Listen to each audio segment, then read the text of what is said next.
to Stories Podcast. I'm your host, Amanda Weldin. Today's story is called The Boy and the Whale, a traditional Mi'kmaq story adapted for you by Pamela Palmutter and Daniel Hinds, presented in honor of Native American Heritage Month. Pamela is a member of the Mi'kmaq Nation, an Indigenous nation situated in Canada and the U.S., and she's the host of the Warrior Kids podcast, which celebrates everything Indigenous. Check it out wherever you listen to podcasts. And to further honor Native American Heritage Month, we'll be making a donation to the First Nation Child and Family Caring Society, which advocates on behalf of First Nations children in foster care. You can make a tax-deductible donation as well at fncaringsociety.com. We'll include the link in our bio. Thanks! Enjoy the episode! A Mi'kmaq story about a boy and a whale. This story was co-written by Pam Palmutter and Dan Hinds and was adapted from several different versions of the Mi'kmaq story. And here's how it goes. Once upon a time, an old Mi'kmaq couple was sitting in their wigwam dreaming about food. It had been a lean year. A lean few years, really, and they were getting by on only the smallest amounts of fish that happened to swim into their nets, and the few little berries that they were able to gather. There never seemed to be enough to eat, but somehow they made it work, and they were always grateful for what little they had. Their wigwam was a small thing, a frame of wooden poles covered with bark and animal hides and woven reeds, but it was warm and it was cozy. One day, while they were sitting inside, the old woman was weaving, the old man telling his stories. They heard a soft knocking, but couldn't tell from where. Who could that be? The old woman asked. They lived deep in the wilderness by the sea and never had guests, invited or otherwise. It must be the wind, the old man said. But the sound began to get louder. That doesn't sound like the wind to me, the old woman said. The old man grunted and walked outside of the wigwam.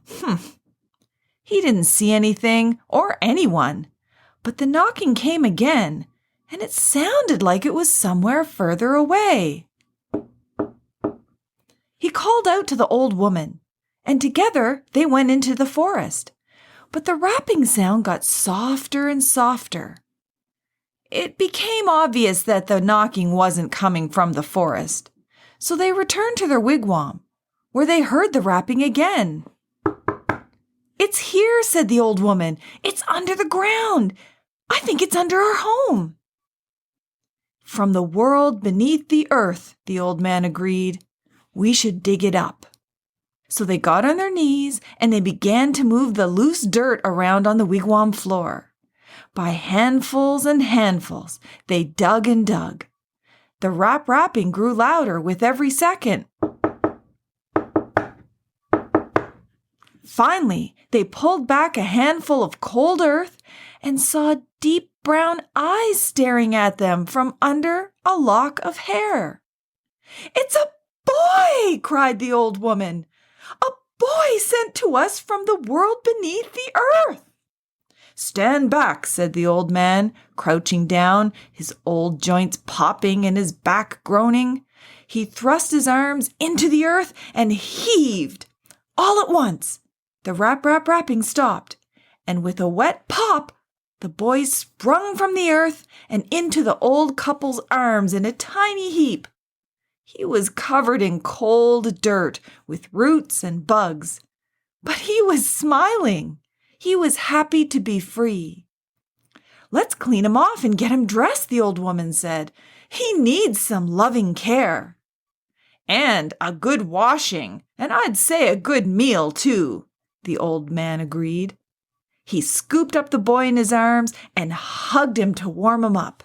They put the rest of the dirt back to cover up the hole, and then they focused on washing the boy clean and dressing him in warm clothes. They also gave him some soup.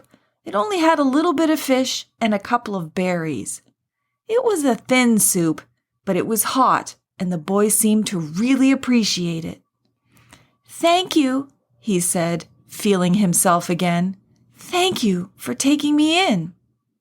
"Of course," the old couple said.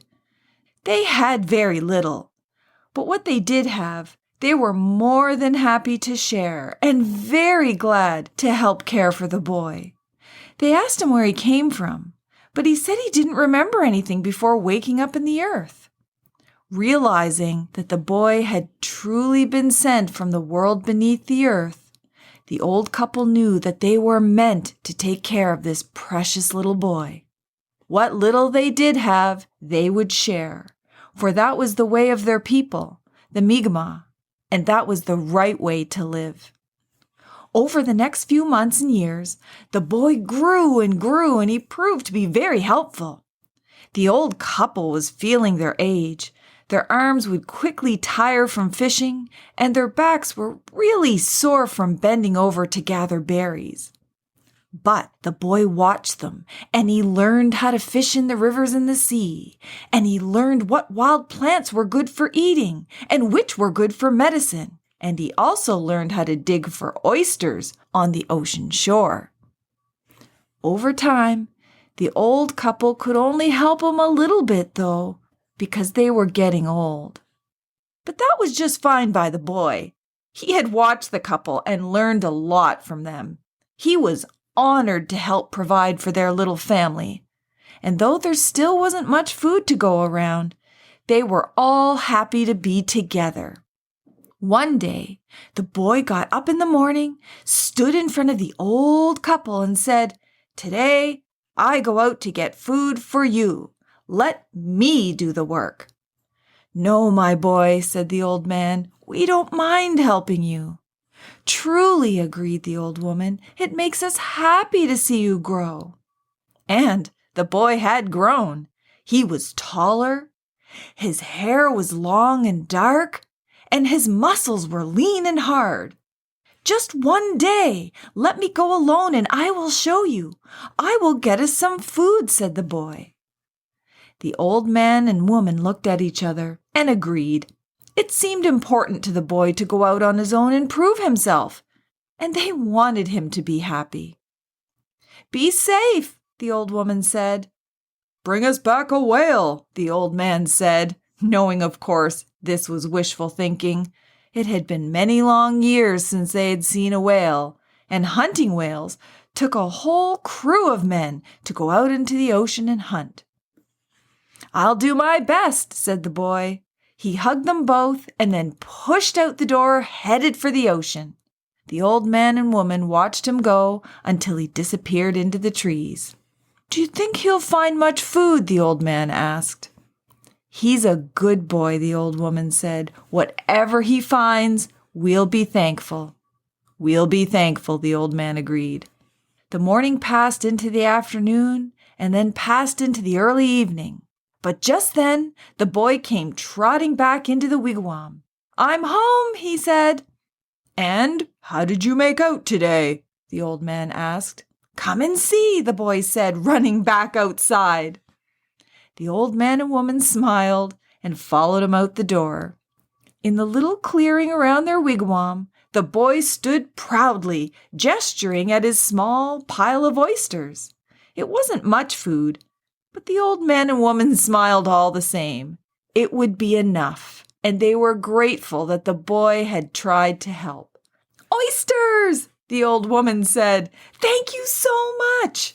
"Great job," agreed the old man, clapping the boy on the shoulder. "Thank you," the boy said, "but look again." The old man and woman came closer, and then they started laughing with joy. They couldn't believe it. The boy had laid the oysters out on the ground in the shape of a whale. "I brought you a whale," the boy said. "What a catch," the old man responded. "This is a cause for celebration," the old woman said, and hugged the boy tight.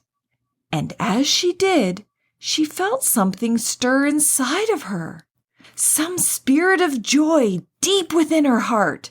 She began to dance, a dance of thanks, of celebration, and of love for her old man and her boy, who both were watching with shock on their faces.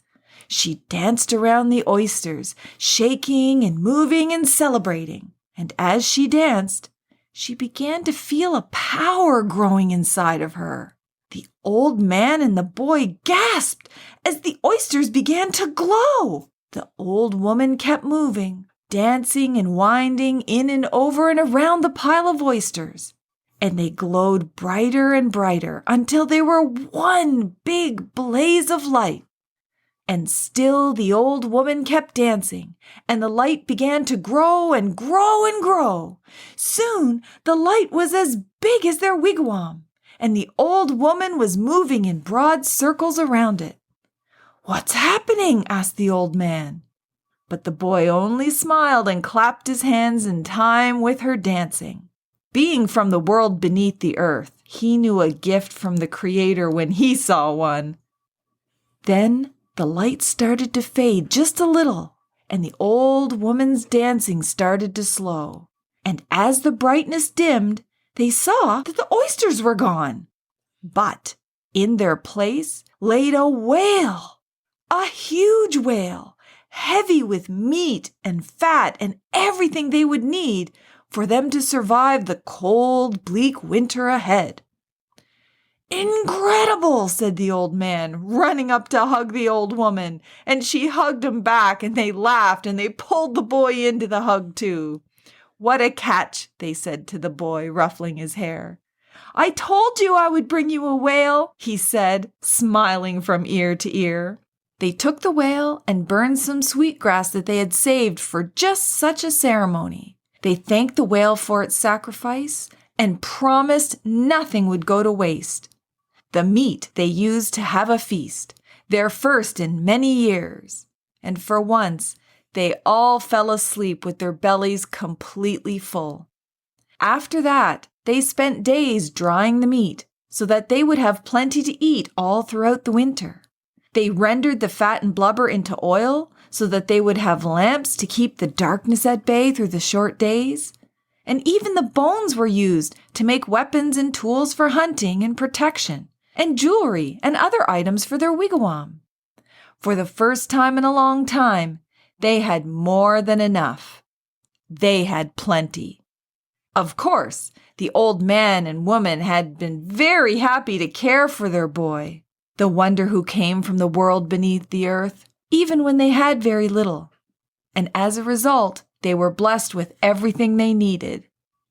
This is because the old couple knew what all Mi'kmaq people know, that there is a joy to being thankful, a wonder in being content, and a special magic in sharing your food, your fire, and your home with those in need, because we are all one Mi'kmaq, which means family.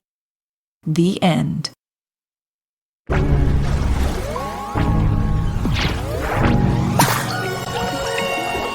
Thanks for listening.